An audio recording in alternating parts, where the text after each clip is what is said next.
bungeni. Kama hivi ndio wenye chama. Karibu nyumbani, tunamwenezane. Kumba.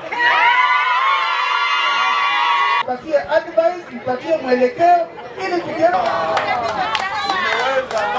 Busia ni ODM. Mimi vijana nikiwaambia kulingana na hiyo mambo ya maandamano ama makumbusho, hii iko katika katiba ya Kenya na inakubalika, ni demokrasia.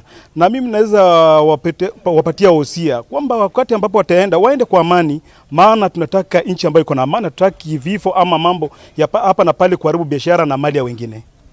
Wito wangu kwa vijana ambao wanaandaa maandamano, na sitasema ni maandamano, hakika nafikiri ni makumbuku, ni kumbukumbu, ni kujikumbusha ama kumbukumbu ya ile ambayo ilifanyika mwaka ule mwingine, na sisi wote kama Wakenya tunaelewa kilichotokea pale.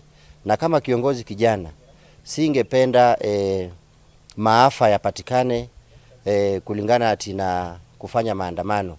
Maandamano kama ni lazima yakuwe maandamano ya amani, na tusiwe ama tusiingize unajua kuna wale wanaenda kufanya maandamano na wana nia mbaya ya kupora mali ya wengine na kuharibu mali ya wengine.